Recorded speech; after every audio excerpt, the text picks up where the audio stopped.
I think they have taken the keys in.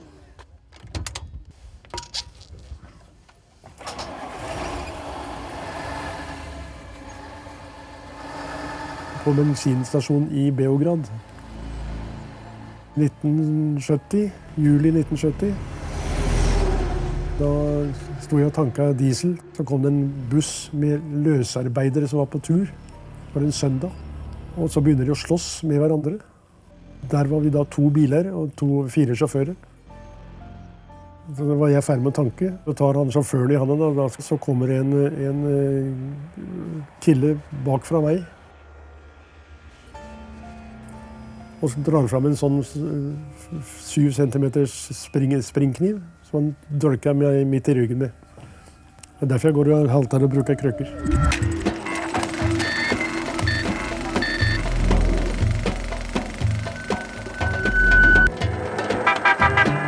I'm now heading for the bridge over the Bosporus. It starts in Europe and ends in Asia, for me at least.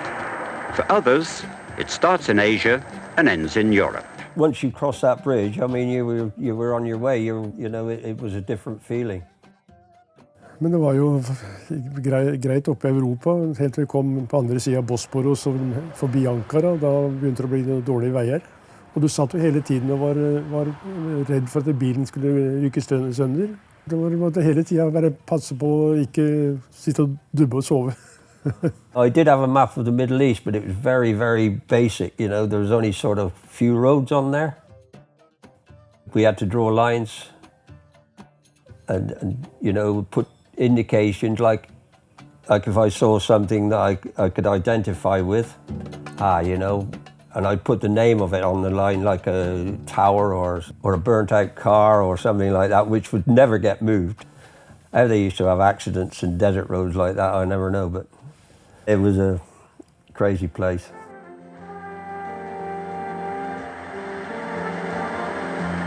Right now, I've got to reach Doha, and that's a nice little run of 2,000 miles. But at least I'll have a road all the way, thank God.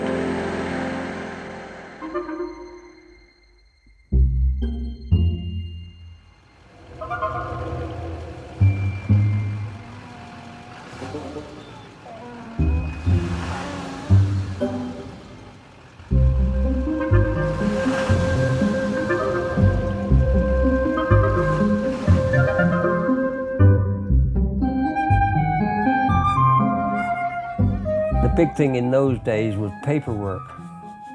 You know, it was mind-boggling. Every time you went, it was different. You know, something had changed because every country was different paperwork and, you know, like taxes for this, taxes for that. Everybody wanted money out of you and they wanted hard currency, like, you know, like dollars.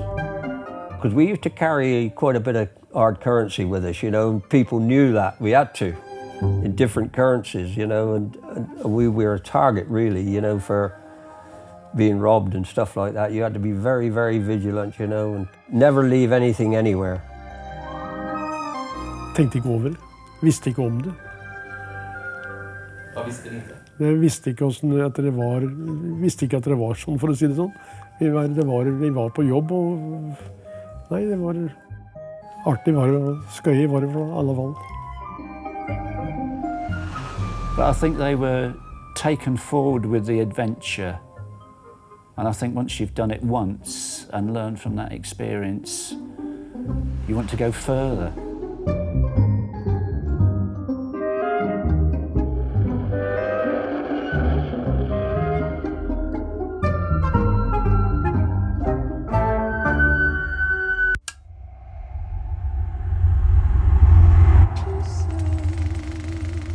What makes this trip different is that for part of the way, there's no road. 14 people are said to have simply vanished out there in less than a year. Now, don't get me wrong, I'm not scared, but you have to admit it's quite a challenge.